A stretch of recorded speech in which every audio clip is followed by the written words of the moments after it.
And you're obviously known for your interview skills. So there's this new channel at YouTube called the Reporter Center, and they wanted us to just ask you a few questions about what makes a good interview. Okay. So maybe the first question would be, what makes somebody a good interviewer? Well, I think it's really important, Tony, to be a gracious host, because I think the more comfortable you make someone feel, the better interview you'll ultimately get. So I know that in terms of body language, I always try to be very warm and welcoming, and I think it's really critical to put someone at ease.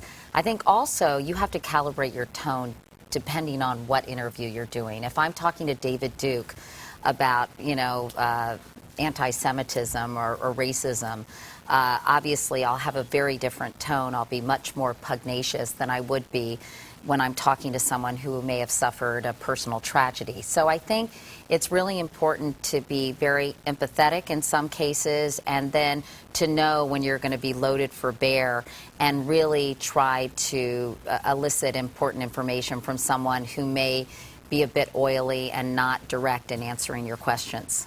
How do you prepare for an interview? Well, I try to do a combination of explaining what I can in the body of the question without going on and on. And I try to ask questions, obviously, that don't require a yes or no answer, because that's a disaster, because you're left kind of with a lot of dead air. And depending on who I'm talking to, I fashion my questions that way. And I sometimes go through them and think, well, how is this person likely to answer this? And what would be an appropriate follow-up?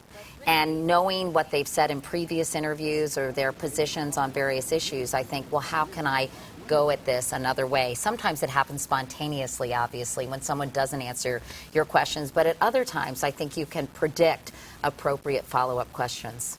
It might sound a little bit Captain Obvious, but listening is probably really important, right? Very, very. Nothing is worse for me than as a viewer to watch someone go down a laundry list of questions and not explore something with a little more depth after someone has answered a question already. To not pick up on something, maybe an inconsistency or something that may be news, and follow up on that and use that as a springboard to go into a whole different area. I think you need to use your questions as sort of a template, but you have to be willing to listen, as you said, Tony, and really veer off in a totally different direction.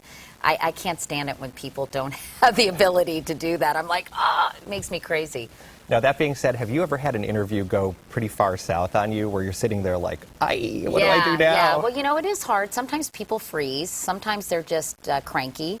I had an actor who I interviewed, who shall remain nameless, who just didn't want to be bothered. It really annoyed me because I was giving him a lot of time on national television and he clearly didn't want to be there. But one member of the Flying Wallendas, I know, why was I interviewing them? This woman answered every question with a monosyllabic answer, and it was very frustrating to kind of get her to elaborate. And then Bobcat Goldthwait, the comedian, I sort of missed the memo that he screamed, so I kept asking him, why are you yelling at me? And I didn't realize, stupidly, that was part of his shtick. Did you know who he was? Really embarrassing. I kind of knew a little bit about who he was. Now I certainly know all about him. Oh, well, I'm sure you do. The hard way, right? Yeah, you exactly. learned about Bobcat. Exactly. Any last-minute tips that you want to give to people? Anything that anybody starting out in the business might want to know? Well, I think you should remember who you're serving, your audience. You're trying to inform them. You're trying to illuminate a certain subject, enlighten people. And I think you need to keep that in mind. This isn't a self-aggrandizing exercise about how much you know. It's not an opportunity for a gotcha moment. I think it's really to shed some light on how someone thinks and their position, and to allow them to communicate. And I think if you allow your interview subject to communicate whatever message he or she might have at that moment, then you've done an effective job. Thank you so much, Katie. It's time for me to get back to the other side of the camera where I belong. I like you here, Tony. Oh, well, hey, it feels pretty comfortable being in this light. Why anyway, don't we switch places? Yeah, exactly. I don't think that's going to happen anytime soon. But be sure to check out Katie's YouTube channel. It's youtube.com/Katie Couric. Thanks for watching.